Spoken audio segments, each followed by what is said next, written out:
classic rock for the Jersey Shore.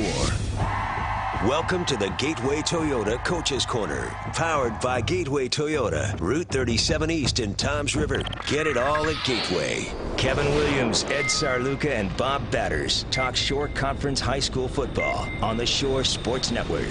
105.7 The Hawk and 105.7thehawk.com.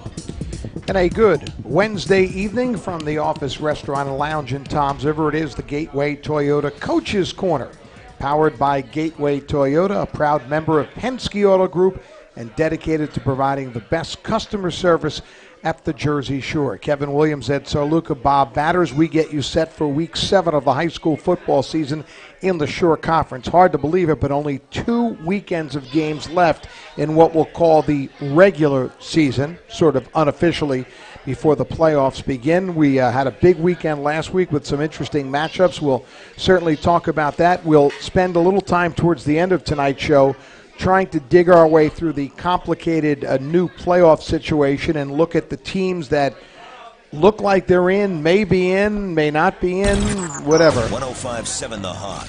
Free beer. Okay, thank you very much. It's not free beer here, by the way, at the Office Restaurant and Lounge. You do have to pay for it. And our featured team tonight, the Jaguars of Jackson. They clinched the Constitution Division Championship just a couple of weeks ago, and will be joined during this hour by head coach Vinny Mistretta and a couple of his outstanding senior co-captains, Leo Shimonovich and Hunter Rose. We'll do that during the course of this hour, but we'll start with saying good evening to my broadcasting colleagues. And, of course, this weekend, clearly there's a big game coming up. It is a signature game, and as they've resurrected that rivalry, Red Bank Catholic and Rumson, 1-3 in the Shore Sports Network Top 10, will meet Friday night at Rumson. But last weekend, we had several attractive matchups, Mr. Batters. We did. There was only one ranked battle, and that was Long Branch against Wall, and that was a really nice bounce-back win for Long Branch. The Green Wave had suffered their first defeat to RBC the week prior. They come back with a 26-0 shutout over the Crimson Knights. Jermaine Corbett took the opening kickoff, 87 yards for a touchdown, and they were well on their way. So, again, good rebound win for Long Branch. That's a good team, and we're going to be hearing a lot from them going forward. You know, I want to quote what Frank Edgerly, the Red Bank Catholic coach, had told us 2 weeks ago when we had him on the show. Are we allowed to say that? What's that? What you're going to say?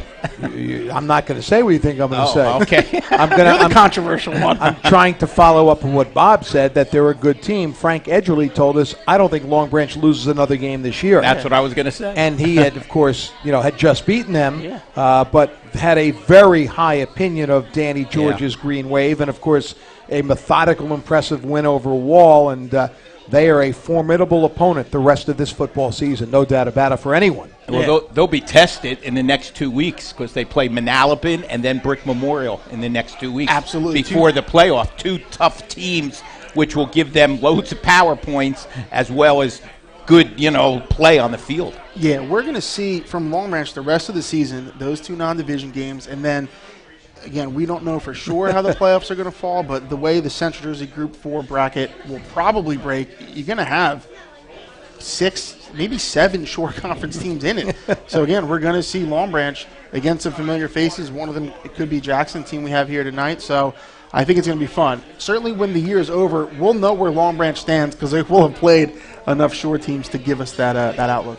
Of course, the other big one was Saturday afternoon with Mater Dei and Manasquan.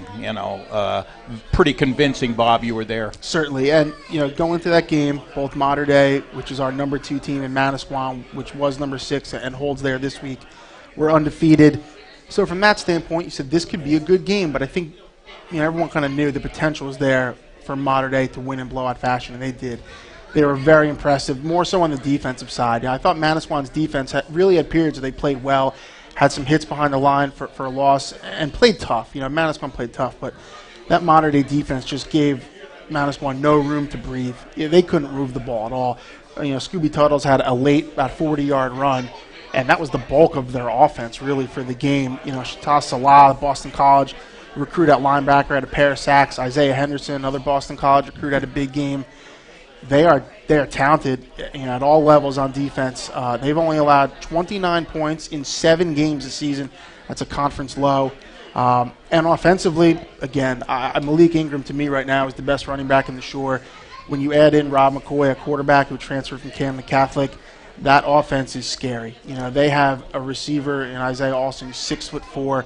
There's not too many DBs in the Shore that are going to be able to match up with him. Isaiah Noguera, Clarence Lewis, Chris Altino, a 6'7" tight end who everyone knows from the Randy basketball team and Mater Dei and Randy have a co-op. So, it was very impressive. I walked away from that game saying to myself, wow, this is a team that absolutely can win the non-public Group 3 state title. Well, you know me, I love defense, and when you look at that number, 29 total points in 7 games, and I've got to believe that a lot of those points were probably against second and third stringers, when they've had to pull, their first team defense off the field. So very impressive, and offense obviously sells newspapers and scores points, and people like to see offense, but I think that's what's going to carry them pretty far in the playoffs, the defense. And they have it both. Going into this season, I still have to tabulate all the statistics based on last week, but they have the number 1 offense and the number 1 defense in the Shore. So you talk about on the defensive side, they're doing it on both sides. By the way, averaging 41 points per game, more than any other team in the Shore as well. So averaging 41, giving up 4, that's pretty impressive. They will play Donovan Catholic this week, and that's their last game on the schedule. They'll have a bye in that last week. This will be their 8th game and getting ready for the playoffs. And, they fly under the radar a little bit. They do have a 9th game, actually. Oh, they do? They will. They're in a position where they wouldn't play that second That's right. consolation game, which they're not going to do. So they scheduled that. They're actually playing at Cheshire Academy That's from correct. Connecticut. A game that won't count for, exactly. for the won't playoffs. count for the playoffs. I think you guys would agree they've sort of flown under the radar for a variety of reasons, which we don't have to get into tonight, but they have kind of flown under the radar. They're clearly superior to anyone in their division. It's been one-sided week in and week out, but they are a team that should not be overlooked and clearly could be a team that will certainly have a chance to claim that they're the best team in the entire Shore Conference. Absolutely. And you mentioned them flying a little bit under the radar, and it's hard to imagine why when you have a team that's that good and ranked number 2, but it's true. And, one of the reasons you said is absolutely correct. For the last couple of years, the division that they've been in, they have clearly been the dominant team. I got to go back and double-check this, but I'm almost positive that game against Manasquan that's the first game they've played against a ranked Shore Conference team in the last 3 seasons. So they really haven't had that opportunity non-divisionally to go out and prove it. And, they certainly did in a big way. The last few years, it's been, okay, Mater Dei, we know what we're going to do in the regular season. Let's see what happens in the playoffs. Well, the first year, all they did was win the whole thing, go 12-0. And last season, they got to the championship game and lost to a juggernaut St. Joe's Hamilton team, which has happened to many teams along the way. And this year, look where they are. They're right back at it. And in a non-public Group 3 where they could see the likes of Red Bank Catholic and DePaul, which the number 1 team in the state, and they match up with those teams. So they're right there. Mater Dei is not ranked in the state top 20 as far as NJ.com goes, and it's not crazy to think that at the end of the year they could be a top 3 team in the entire state. Yeah, if they win out, they would be, right? Absolutely. Yeah, because look who they'll have to beat to get there. They'll beat some really good teams. Of course, we had talked about last week, all the division titles have been wrapped up, but one, which will be officially wrapped up this weekend, because Friday night, Homedale, who's clinched at least a tie for the national division title, will be home against a Point Beach team that has just really had a struggling season under first-year coach Frank Papalia, have not been competitive on any basis this year. So that will be a Homedale win, is guaranteed as much as you can guarantee in high school football. And then they will have clinched a division title, the Hornets. You're right. Homedale with a 38-0 win over Asbury Park. And having seen Asbury Park play Donovan early in the season, it's a solid team, Asbury. I think they're probably better than their record is, I guess, if you could say that. But not a pushover at all, and that's a very impressive win for the Hornets. Like you said, clinched at least a tie for the National Division Championship, and all things considered, that should be a title clinching win on Friday. And by the way, Homedale has been very impressive in their division, and they've outscored their opponents this year 205-45. So they've had a dominating season. And 28 of those points came in their one defeat, which is to Red Bank Regional, which is our number 7 team, and whose only loss is to RBC. So, you kind of draw those lines and look through it. And, Holmdel's had a great year. They really have. One of the things that the state initiated, or I'm not sure if it was the state or the Shore initiated this year, was the replay games. And we haven't heard a whole lot about it the entire season, but one of those games was Point Borough and Ocean. And, Bob, you got a little controversy came about. Well, there's a lot of controversy in last week's games for sure. In this particular game, first of all, you have to give a lot of credit for Ocean. Ocean started the season 1-4. They're now 3-4. They're 11th in that South Jersey Group 3 section. So if they can beat Neptune this week, there's a very good chance they're going to make the playoffs. And that's a really good job by the Spartans, kind of battling back from a tough start. Ocean throws a touchdown pass. Robbie Nungesser to Holden Lowe. 4 seconds left in regulation. It was a tie game, 21-all. Lowe kind of slides in the back right corner, makes the catch. Alicia gets ruled incomplete. Now, this is a replay game now. So, of course, they go to the replay, and they overturn it. No, it wasn't incomplete. It's a touchdown. Ocean goes on and wins 27-21. Now, having watched the film, is it inconclusive? I don't think so, but I was obviously not the one on the field making the call. Even more tough for Point Borough. This is Point Borough's 3rd straight loss, basically on the last play of the game. Yes, they lost on a walk-off field goal to Neptune. They went for 2 against Raritan, didn't get it, and now this. And which is even crazier, Point Borough has a team of 5 students that runs basically their entire huddle operations. They do the stats, they do everything. And Ocean was having trouble with their huddle system during the week, and it was Point Borough's student-run huddle squad that ended up fixing it for Ocean the day of the game. So it's like, no good deed goes unpunished, I guess. Basically, they look at iPads on the sideline, Kevin, and determine, and the referees come over and determine whether it's inconclusive or conclusive enough. And in that case, they overturned it. Tough loss. And the rule is supposed to be the same as it is on any level. If you're going to overturn a call, it has to be conclusive that you're overturning it. And, Bob, from your view of the replay, which was probably the same view the officials had. I'm assuming it was, yes. It was hard to say that was conclusive. When I looked at it objectively, my first thought was, I'm pretty sure he had it, but conclusive is not a word that I would use. Yeah, exactly. If I had to make that call conclusively, do I know for a fact he had it? I would have said no. But it was, talk about close. It was very, very close. Rough stretch for first-year coach Brian Staub at Point Borough to lose 3 games. You might not lose 3 games like that in a career. To lose 3 in a row like that is brutal. That's true. Yeah, it makes them 2-4 right now on the season. So, and we'll spend a little time at the end of the show on the playoffs, but clearly the game this weekend that people are talking about is Rumson, number 3 in our Shore Sports Network Jeep Store Top 10, hosting number 1 Red Bank Catholic. On paper, you have RBC with an explosive, high-powered offense. You have Rumson, always one of the best defensive teams in the Shore. The matchup looks good, but I think you guys would probably agree with me that Rumson would really have to play well, that RBC would rate the role of favorite in this game. I think RBC is definitely the favorite. And you look at Red Bank Catholic, and the first thing that jumps out is that offense, and rightfully so, with the collection of talent they have and the statistics and the points they've put up. But then RBC's defense has been very good, too. Top 10, I think a top 7 defense in the Shore.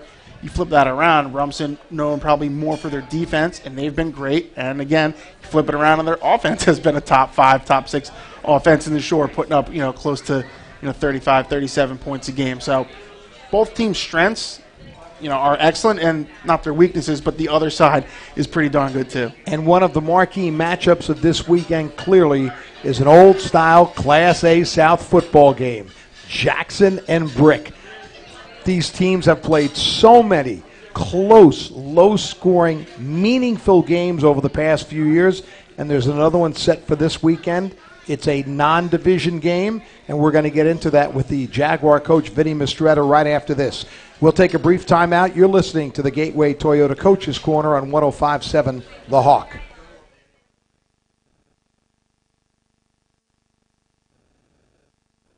It's a fact that the Toms River Halloween Parade is the biggest in New Jersey. It's also a fact that the Office Restaurant and Lounge is where it all starts. On Wednesday, October 31st, make sure your parade day includes a visit to Toms River's favorite place to meet and eat. Stop into the Office Restaurant and bring the family for a pre-parade dinner or meet up with friends afterward and enjoy the Halloween spirit. Make your Halloween reservation now. The Office Restaurant and Lounge at the intersection of Route 37 and Main Street. For more, visit theofficelounge.net. 36-month lease with approved credit through TFS Corolla 5189 or RAV 44988 to a signing. $0 security deposit. Excludes tax tag title 439 doc fee 10K miles per year. Ends 10/31/2018. Get it all at Gateway Toyota. Sign and Drive is going on now at Gateway Toyota. New 2019 Corolla LE CVT or 2018 RAV4 LE. Your choice. Drive only $99 a month. Get it all at Gateway Toyota. TomsRiverGatewayToyota.com. What gives one company the edge over another? Maybe it's not one thing. Maybe it's taking care of lots of things that help a business run smoothly. In other words, Cintas. Cintas has products that help your people stay safe and apparel programs that convey the right image. They service fire protection equipment, deliver and stock restroom supplies, and make sure facilities are clean and ready. Because when all those things work together, you're in business. Oh, I'm ready! Get Cintas and get ready for the workday. Imagining a better bank starts with looking at the savings rates most banks offer and saying, really? Capital One is building something better. You can open a Capital One savings account with one of the nation's best savings rates from anywhere, like here, or here, or here. One of the nation's best savings rates. Opened online, at a Capital One location, or from anywhere. That's banking reimagined. What's in your wallet? For consumers only. Offered by Capital One N.A. member FDIC. Copyright 2018 Capital One. You're listening to the Gateway Toyota Coach's Corner. Classic rock for the Jersey Shore. 105.7 The Hawk and 105.7thehawk.com. And we are live at the Office Restaurant and Lounge in Toms River. It is getting set for Week 7 of the Shore Conference High School football season. And we're delighted to welcome in the head coach of the Jackson Jaguars, Vinny Mistretta, as his team gets ready for a big one at their place Friday night against Brick Township, which we'll get into in just a moment. And Coach, good to see you again. Thanks for accepting the invitation. Thanks for having me, guys. Appreciate it. Always good to talk football with you. Now, listen, it's been a very good season. You wrapped up the Constitution Division title, won your first 5 games, and things are going pretty well. You stumbled last week against Jackson Liberty, a game in which you did not have your quarterback. He had been suspended for a game, and they came up big and won 14-0. The first time they've won that rivalry game, that one had to sting a little bit. Absolutely, absolutely. You know what? The message is we're just moving on. We're excited about this game this week. You know, we dealt with some things in-house last week. Liberty played an awesome game. They came to play. We didn't perform well enough to win the game. And, hats off to them. But we're moved on. Everybody on the team is going, and we have Brick on the mind. We'll ask the kids when they come up here, but any hangover from that, or have you had a pretty good week of practice? I like what I've seen in practice, guys. The energy's up. You know, you get a little – it's actually the best thing to play Brick this week. It's that rivalry game. It's a little bit of that old East South flavor. So our guys are pumped up and ready to go. You know, they've got Brick on the brain, they got Green on the brain, and they want to get after it. You know, a lot of coaches, after a big upset like that, a lot of coaches will tell you that, you know, sometimes it's good to get a loss somewhere near the end of the season to get you ready for the playoffs. Is that the case? What do you think? I mean, it's never – I never like to lose personally, but you know what I mean. I hear what you're saying, and it stings no matter what. But some of our guys did have that message. Some of our leaders on the team said, you know, maybe we needed this, maybe we needed a reality check. And we've been focused and ready to go. So I like the attitude. I like how hard we've worked this week. And, we're looking for big things on Friday. Yeah, that's what I was going to say. A little bit into the same thing. Did you feel like maybe a fire needed to be relit, and maybe that's what's happened here, going and obviously having Brick this week as you guys get ready to move into the playoffs? Yeah, you know what? Each week we kept looking, and you win a game, you win a game, you win a game. And there's plenty of mistakes being made, and we corrected here and there. But nothing motivates our kids like a loss, unfortunately. Mm-hmm. And some teams just roll, and they're just front-running teams and don't need that setback and that reality check. We had it. Whether we like it or not doesn't matter, but we're going to move on from it. We're going to get better. Yeah, Vin, this is your second season as the head coach at Jackson. You were 6-5 last year. I mentioned you're 5-1 so far this year. You had been an assistant at Jackson before, but just for those that don't know, the path that you took to arrive here as the head coach of the Jaguars. Yeah, absolutely. Graduated from the school in 2006, was on the 2005 state championship team, played for Mike Smith. Walt Christofic was one of the assistant coaches back then, and it's kind of been just the Jaguar family since then. I went to college, came back, helped out Walt when he was the head coach, was the defensive coordinator for a year, moved to Sayreville, won a state championship there. I've been all over the place, but now I'm back home. I'm where I want to be. I'm where I belong, and, it's good to be back. And in turn, he is now helping you, right? He is. He's got a little extra time on his hands, not too much. He's volunteering. He probably won't like me telling anybody that, but he is on the sidelines, and he is trying to help out here and there when he can. Well, wait a minute now. When I roamed the sidelines, especially during that Wall game, he was telling me he was making most of the calls. Oh man. See how the story changes when Coach Mistretta's not around. Unbelievable. Vin, your defense this year has been tremendous, and even the defeat last week. I mean, they played awesome.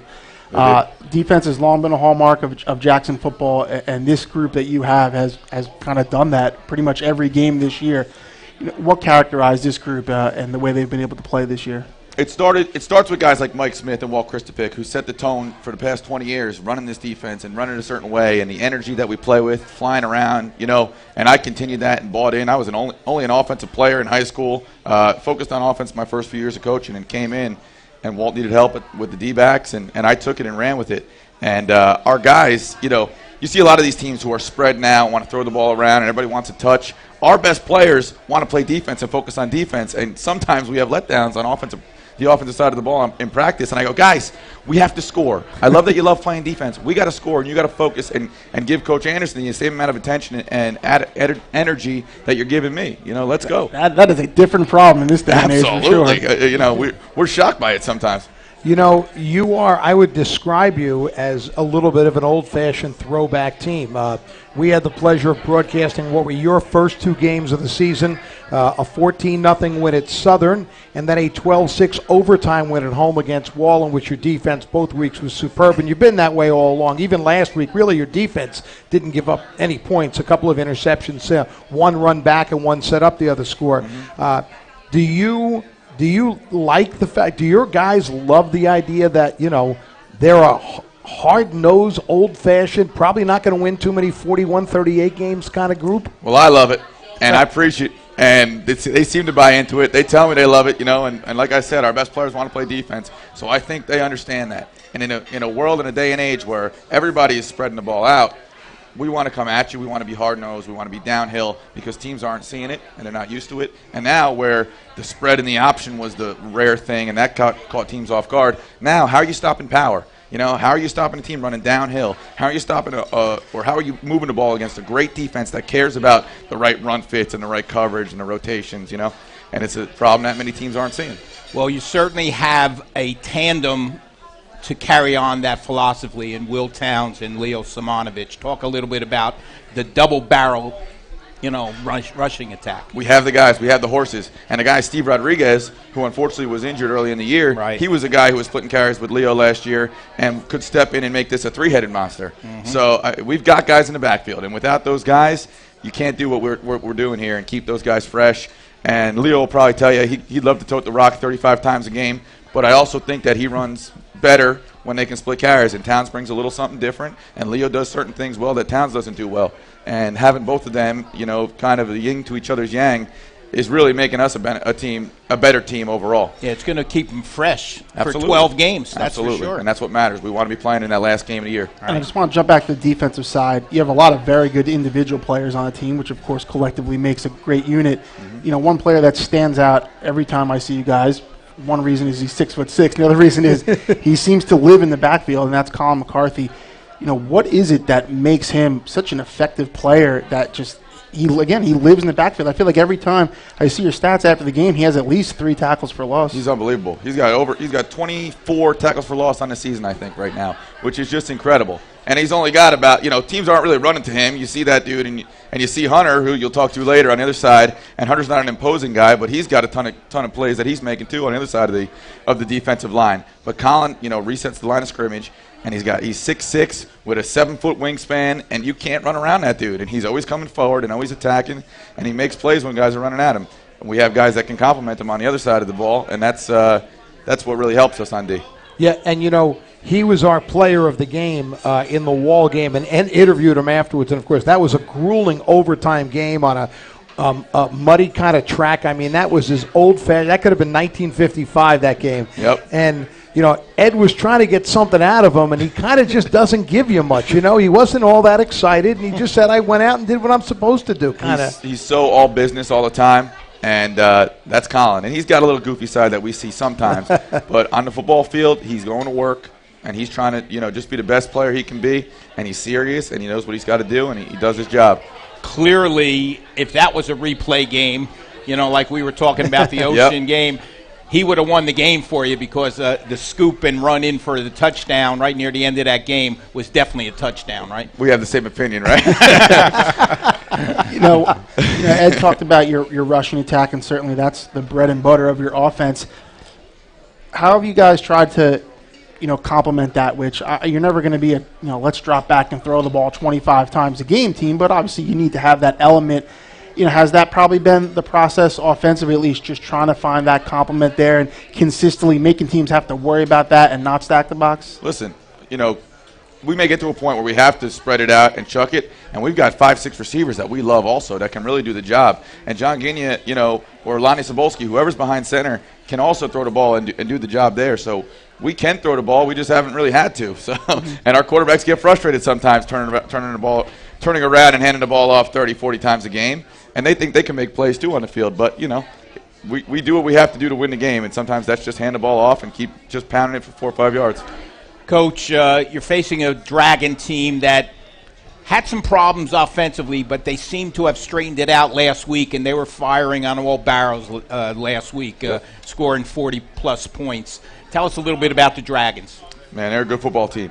They've got playmakers all over the field. They have guys that run hard, difficult to tackle. They are really going to challenge us, and we have a lot of respect for them.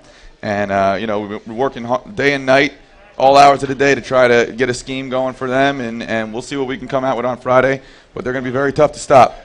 Is that a matchup, real quick? Is that a matchup that you guys have played each other for so many years? You basically know what they're doing. They know what you're doing. Obviously, there'll be some wrinkles here and there by both teams, but is that a game where it really is just more about execution? No one's really going to surprise anyone so much just because of the battles that you guys have had over the years? Yeah, I think so. I mean, both staffs have been pretty consistent, so we kind of have an idea what they're doing. Each year we're both focusing on some different things, and they may throw some wrinkles in and we may throw some wrinkles in, but like you said, essentially it's the same Jackson Brick game that you're going to see every single year, and there's been some classics and some battles throughout the years, and we're excited for it. Yeah, I did a little research, believe it or not. So now they have beaten you the last 2 years during the regular season. In 2015, you played them twice. Mm-hmm. In the regular season, you lost in overtime. Yep. And then rolled over them in the state playoffs. Yes.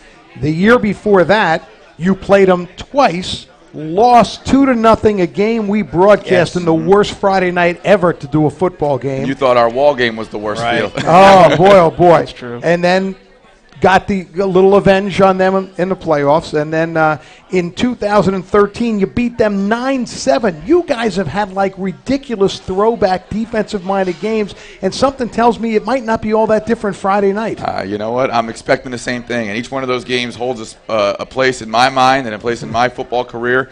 In 2013, that was a division winner, beating them. 2014 was a heartbreaker, and then to go back and get a revenge game in the playoffs. 2015, same deal. Lose a heartbreaker, get revenge in the playoffs. I hope you're not telling me we got to lose this one and then go beat them in the playoffs. That's not what we're looking for. Wouldn't be a bad scenario. I guess it's not. If you had to take one or the other. Short term, I don't really like it. Hey, go ahead, Bob. No, I was going to say, the division that you guys are in, Wall is a good team. And they were a top 10 team for us, but the rest of the division, I'm going to say it's not as strong as some of the other divisions in the short. Is it good for you guys to have this game like Brick now? You're done with your divisional schedule. You play Brick. The playoffs are coming up. You may see Brick again. You may see a slew of short conference teams again, but to really get a very tough opponent now as you're trying to get ready for the postseason? We love it. You 100% nailed it.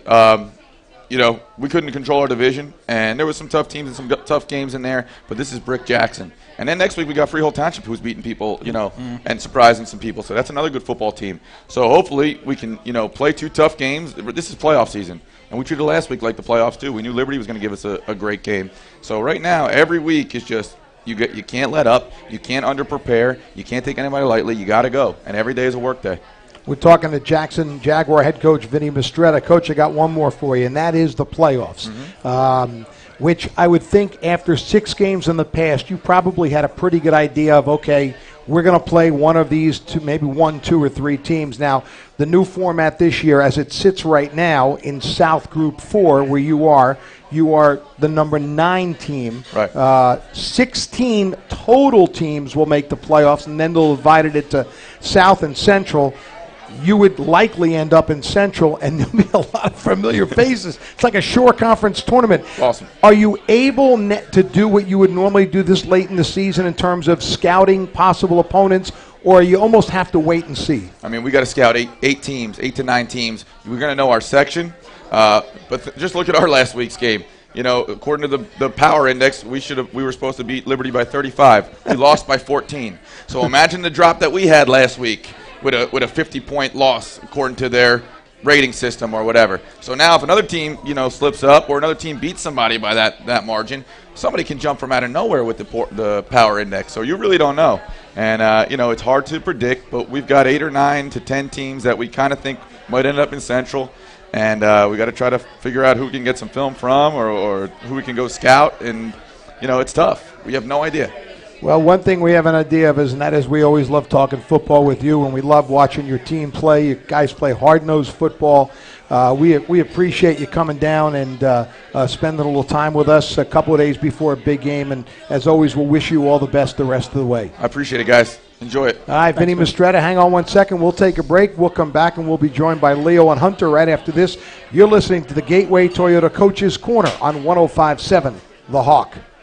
36-month lease with approved credit through TFS Corolla 5189 or RAV 44988 to a signing. $0 security deposit. Excludes tax tag title 439 doc fee 10K miles per year. Ends 10/31/2018.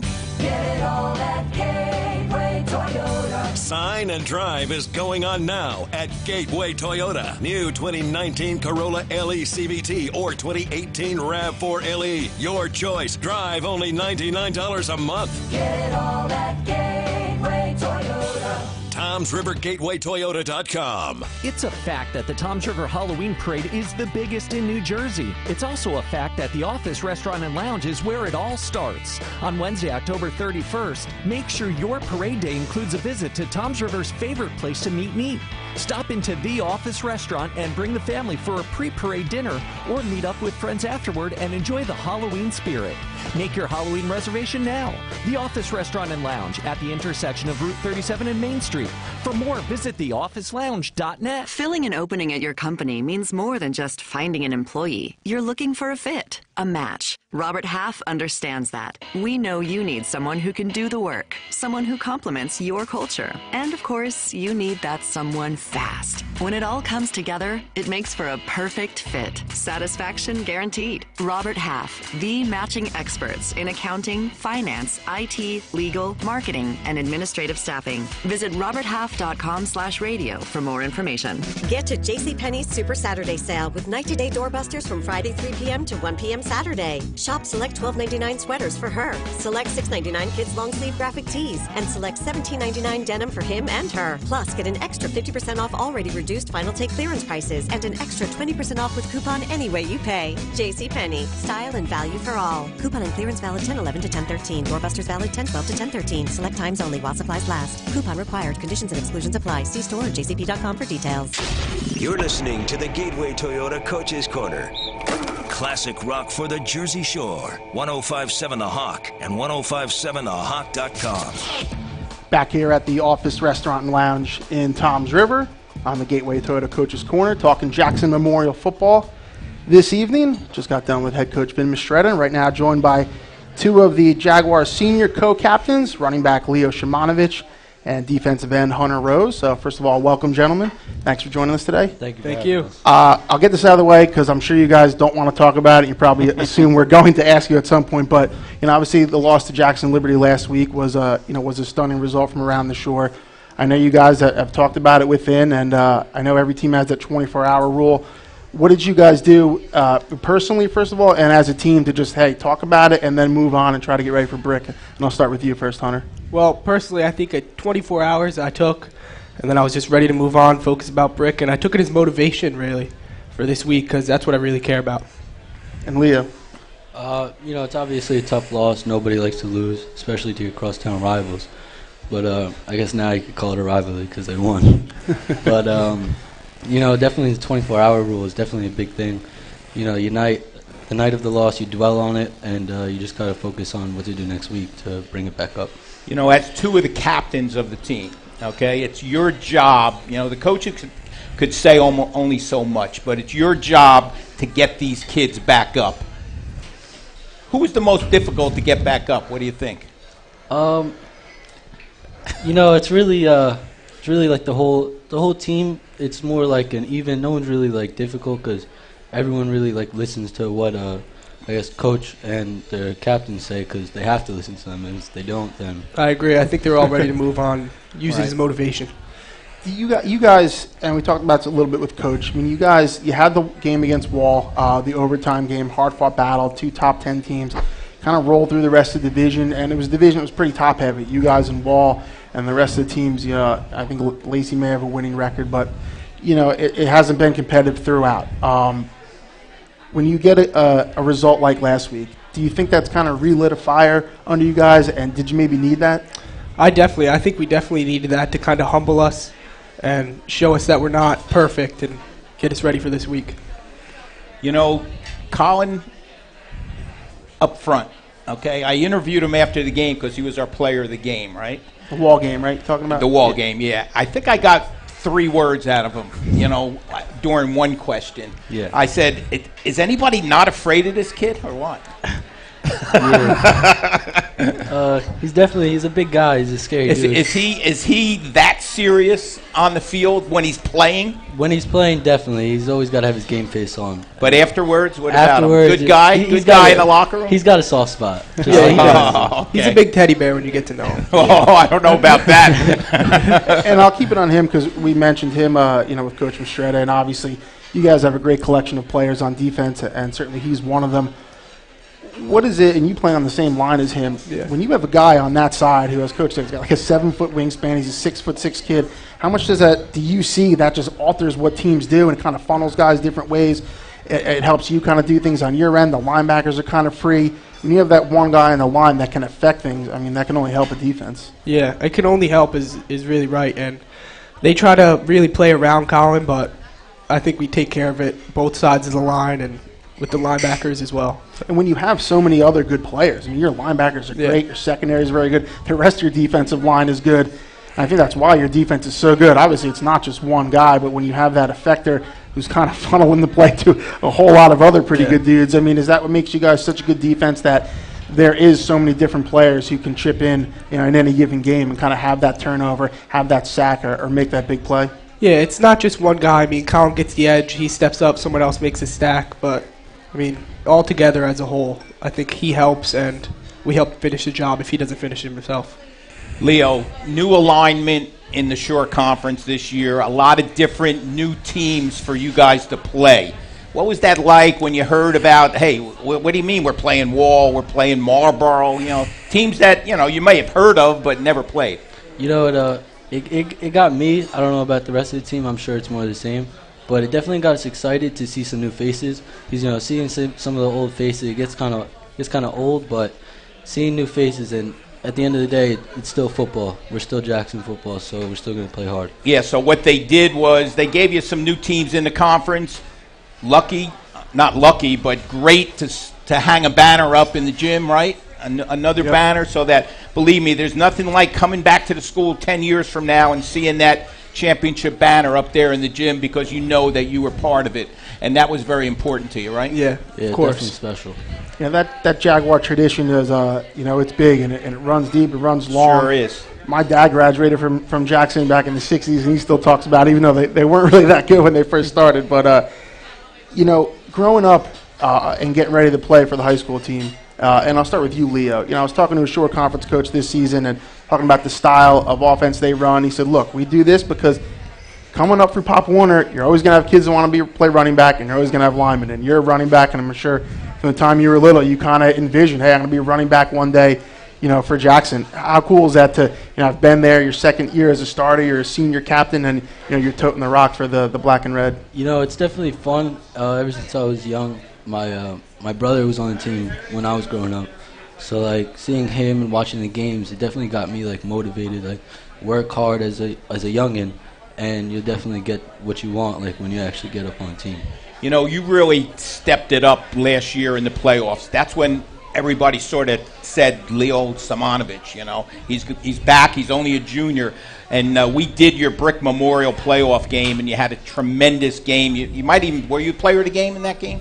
No. Oh, okay, you weren't. Okay, I thought you were. But, you had a super game in that game. You remember it? Yes. Is that when you said, hey, next year is my year?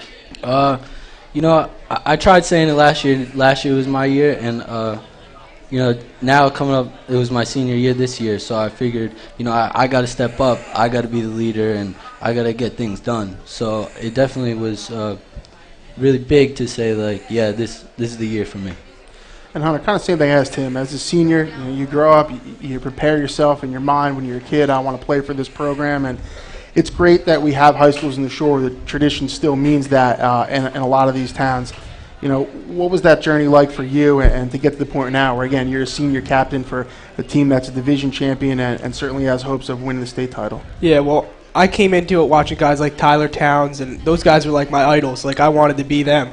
So to be here now and to be a senior, it's just it's really cool. It's great. Okay, I'd like to get into the personality of your team, okay? And the coaches, okay? Let's make believe coaches in here right now, okay? Yeah. Leo, you come off the field after a fumble. You fumble? How many times you fumble this year? 2. 2 times, okay. Come off the field after a fumble. Who do you go away from? I know Coach Anderson is one, right? Yeah, definitely. Stay away from him. Stay away from him on the sideline, right? All right. So let's just say the first time I fumbled this year, I blame myself, obviously. A little bit of the blame goes on Coach Estrada. I think he jinxed me a little bit. I wore a sleeve. He said, you're going to fumble with that. I didn't listen. I didn't take it off, but...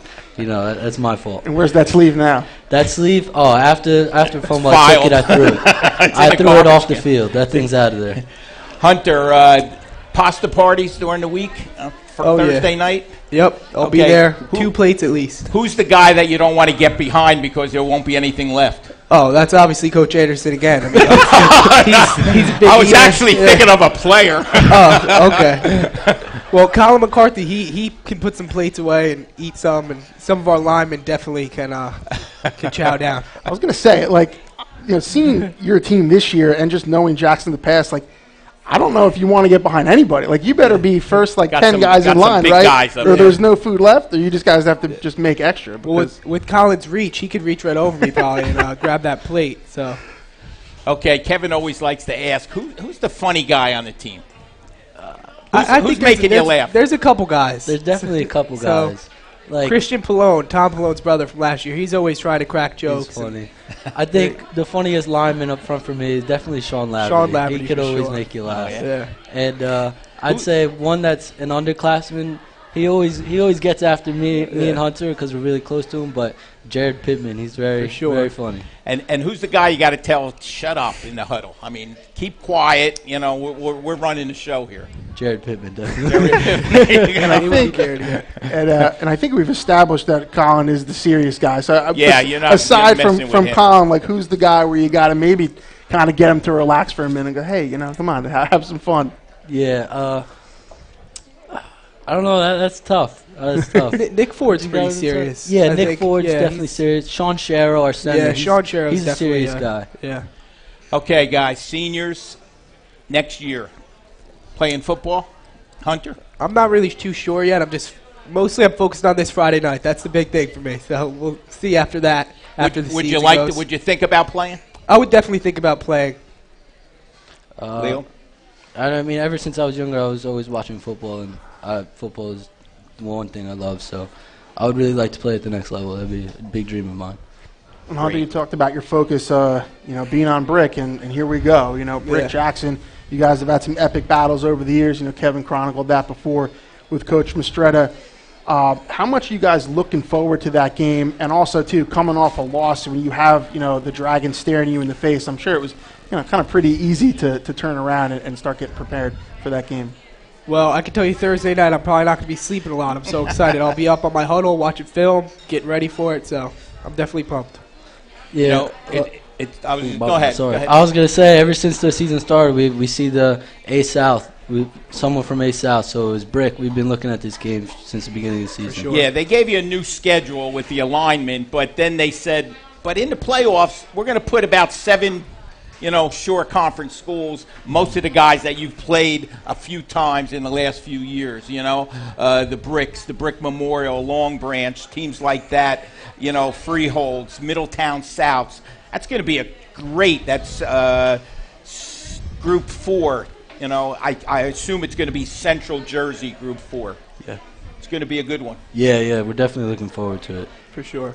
Again, with the game against Brick on Friday night, I mean, to me, that's got to be what you guys live for, as high school athletes. You get a big game like that where the kids, you grew up playing against them, you know what kind of game it's going to be. It's going to be physical. It could be 3-2 for all we know. It's going to look more like a baseball score than a football score. There's a good chance. And, both student sections are going to be into it. It's going to be a good crowd.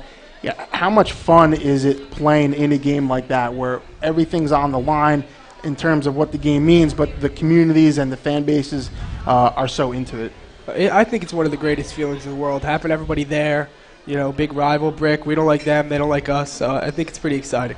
And Leo, same thing? Yeah, definitely. It goes back with tradition. We've always played Brick, and you go back with some alumni. Their least favorite person is Brick, and Brick's alumni least favorite team is Jackson. So it's definitely fun. When you're out there on the field and you're going against someone that you hate, it's definitely a good thing to knock them in the dirt and then bring them back up next play. And it's always good to play them at home, right? Oh yeah, nothing better than playing in the jungle. Now let me ask you this: is the jungle field any better than it was in that wall game? I hope not. I love playing in the mud. I think that's where we really come alive. In the dirt. I actually ruined a pair of sneakers in that game. Yeah, I ruined a pair of cleats, but I lost a pair of sneakers there probably about 5 years ago too. I think if you dig up that field, there's just a mountain of Nikes and whatever underneath. So, well, guys, again, thank you very much for coming down and chatting with us tonight. You guys have had a great season so far. You have a division title under your belt. And I know you guys have bigger goals, and I know it starts tonight. Like Coach said, it's kind of playoff season already with Brick, Freehold Township, and then the postseason. So, again, thank you for joining us tonight, and best of luck to you guys the rest of the way. Thank you. All right, that's Hunter Rose and Leo Shimanovich, senior co-captains from the Jackson Memorial Jaguars. We're going to take a quick break. We'll come back. Kevin will join us, and we'll talk a little bit about the playoff picture. You're listening to the Gateway Toyota Coaches Corner on 105.7 The Hawk. It's a fact that the Toms River Halloween Parade is the biggest in New Jersey. It's also a fact that the Office Restaurant and Lounge is where it all starts. On Wednesday, October 31st, make sure your parade day includes a visit to Toms River's favorite place to meet. Stop into the Office Restaurant and bring the family for a pre-parade dinner or meet up with friends afterward and enjoy the Halloween spirit. Make your Halloween reservation now. The Office Restaurant and Lounge at the intersection of Route 37 and Main Street. For more, visit theofficelounge.net. 36-month lease with approved credit through TFS Corolla 5189 or RAV44988 due at signing. $0 security deposit. Excludes tax tag title 439 doc fee 10K miles per year. Ends 10/31/2018. Get it all at Gateway Toyota. Sign and drive is going on now at Gateway Toyota. New 2019 Corolla LE CVT or 2018 RAV4 LE. Your choice. Drive only $99 a month. Get it all at Gateway Toyota. TomsRiverGatewayToyota.com. And now, a page from the diary of Flo. Dear Diary, I got the brush off again. I don't get it. Is there something wrong with the way I wave? Elbow, wrist, elbow, wrist. Why won't that little basset hound acknowledge me? I'm friendly. I give everyone peace of mind when I protect their homes through Progressive. He should be jumping for joy when I walk by. Save an average of 17% on car insurance when you bundle home and auto through Progressive. Maybe it's me. No, it's him. Progressive Casualty Insurance Company and Affiliates. Discounts not available in all states or situations. You can't print invoices without ink. You can't print status reports, spreadsheets, or that report due in 12 minutes without ink. No, you can't print anything without ink. Luckily, Staples has a huge selection of ink and toner in stock and at great prices every day. And during Staples printing event, buy 1 HP ink cartridge and get a second 30% off. So stock up now, because you can't afford to run out of ink. Ends 10/13/18. Restrictions may apply. See store associate or staples.com/ink savings for details. You're listening to the Gateway Toyota Coach's Corner. Classic rock for the Jersey Shore. 105.7 The Hawk and 105.7thehawk.com. I'm back after my union-imposed break. By the way, those guys finally get to eat their hamburgers. I felt bad for both of them. Their burgers came just as they got up here, but I think they'll manage to fight their way through it. Kevin Williams, Bob Batters, Ed Sarlucci getting you set for Week 7 of Shore Conference High School football here. And great spot with the guys from Jackson, as well as their coach. Well done, boys. And guys, nice job with them. So, we talk a lot about the playoffs because we're getting to that point. I mean, at most, teams have 2 games left before the playoff matchups are determined. The weekend of the 26th and 27th is it. The first round of the playoffs this year is November 2nd. And actually, the sectional finals will be played before Thanksgiving, which, by the way, I love. And then the only thing after Thanksgiving will be those bowl games, which I could care less about. But anyway. So just taking a look at what we sort of think, and we'll start, Bob, because we did talk a little bit at the top of the show about this non-public Group 3 bracket, loaded group with DePaul right now sitting number 1, followed by Red Bank Catholic, Mater Dei Prep, St. John Vianney, and Donovan Catholic. And, of course, there are all kinds of scenarios that could give us kind of dream Shore Conference games. Yeah, there are a ton of scenarios for a lot of different reasons. First of all, we don't know how this is going to end up in the next couple weeks. And also in the non-public playoffs, a lot of times you have teams opt out. See, all these teams will qualify. So all the 10 teams that are on that list make the playoffs. But, you have Camden Catholic at 0-6, Bishop Eustace at 0-5. There's a good chance these teams say, you know what, we're going to pass this year. So then the deck gets reshuffled a little more. But, yeah, there's a really good chance the way they're situated now, especially if they both win out, we have a Red Bank Catholic Mater Dei Prep game at some point along would probably be the semifinals, and I think that's a game that a lot of people in the Shore want to see. Yeah, it's pretty simple. If RBC beats Rumson, they'll remain number 2. If Rumson should upset RBC, because I think it would be determined as an upset, then they would probably drop a little bit RBC, and maybe Mater Dei jumps them. Why is that important? Remember, all of the games through the sectional finals are at the higher seeded, team. So Mater Dei would love to play 3 games at home. They would, but I don't think either of those teams have a chance to jump DePaul just because DePaul's ranking will be higher because, look who they play. They play the St. Joe's Montvale and Bosco and teams like that. I don't know their exact schedule, but you guys know what I'm saying.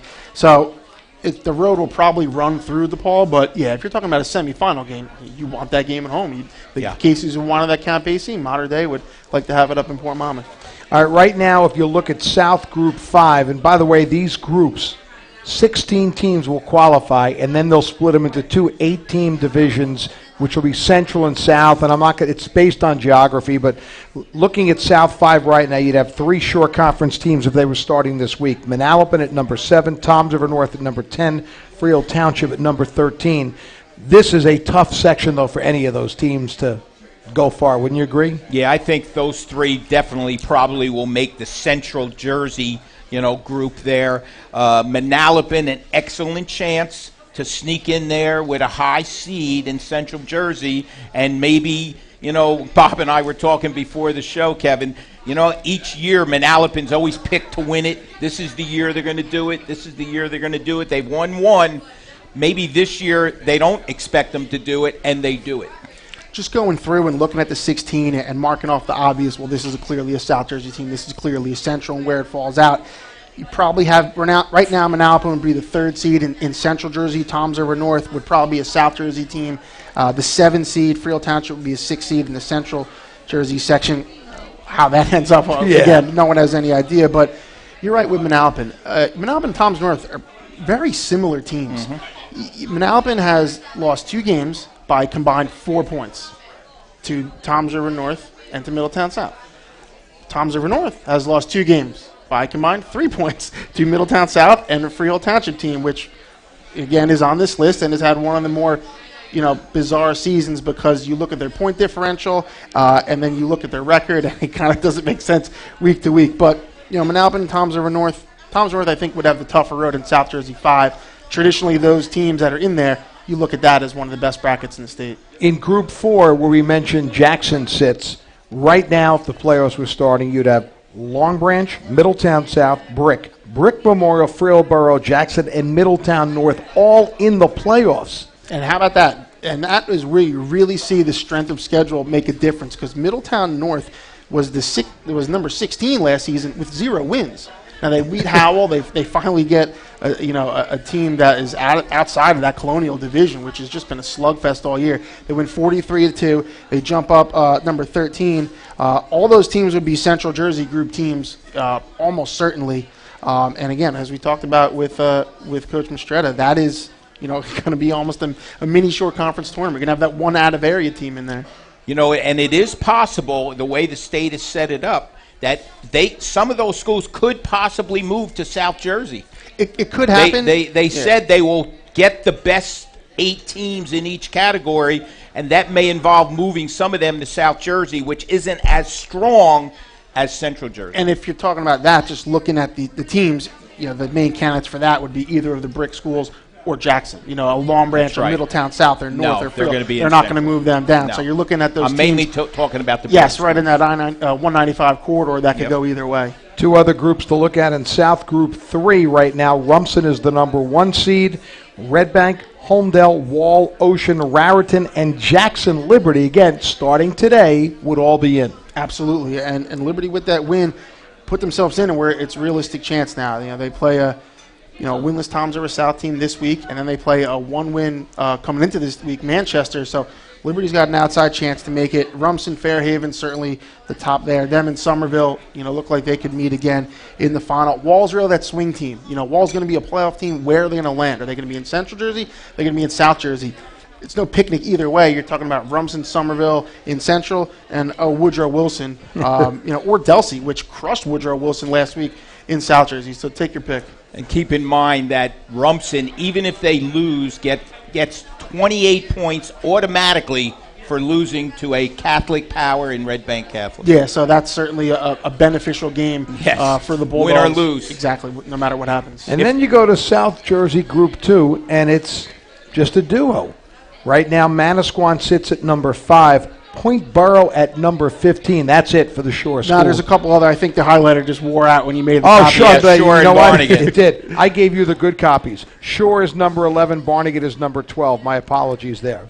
And those both should probably all those would be Central Jersey teams. Again, we don't know. Point Borough and Barnegat certainly could drop into South Jersey. Yes. Manasquan, which has been a South Jersey team in the past and was when they won the 5 straight state titles under legendary head coach Vic Cabot. They probably look like a Central Jersey team just because you look at those top 3, West Deptford, Haddonfield, Camden, and then even Pleasantville and Cedar Creek at number 6 and 8. Those are all clearly South Jersey schools. The major upset down there in South Jersey this week was Delsey at 3-3 beat undefeated Woodrow Wilson, who everybody said was the cream of the crop down there, and I mean beat him by 40 points. Yeah, that was a surprising result, to say the least, because Woodrow Wilson, who I saw in the playoffs last year against Lakewood, has a ton of FBS talent. Nick Cargman has thrown for about 2,500 yards already. Yeah, even more. And Delsey didn't just beat him. They detonated them. Yeah. That was like 56-14. Yeah. I mean, that was a rout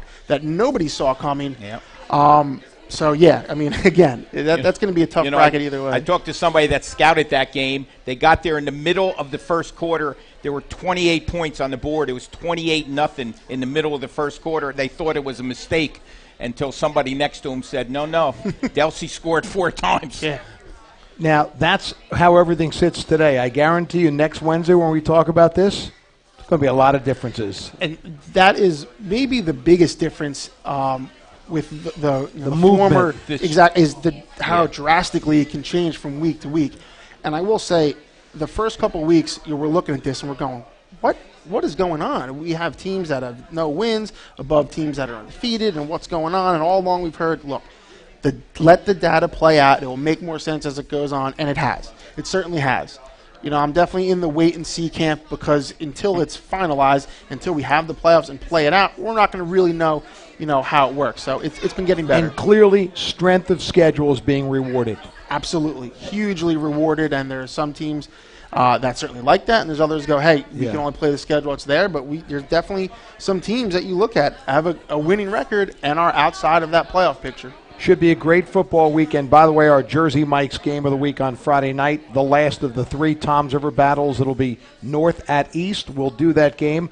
Bob will be up in Rumson for the Rumson RBC game, which obviously is the premier game of this weekend. I want to thank, of course, our special guest, Jackson Memorial head coach Vinny Mistretta, and senior co-captains Leo Shimonovich and Hunter Rose. Our crew here, including Tom Tremblay and Greg Lerner here, and Katie O'Keefe back at our studios. All the people at the Office Restaurant and Lounge who always make us feel so welcome. For Bob Batters and Ed Sarluca, I'm Kevin Williams.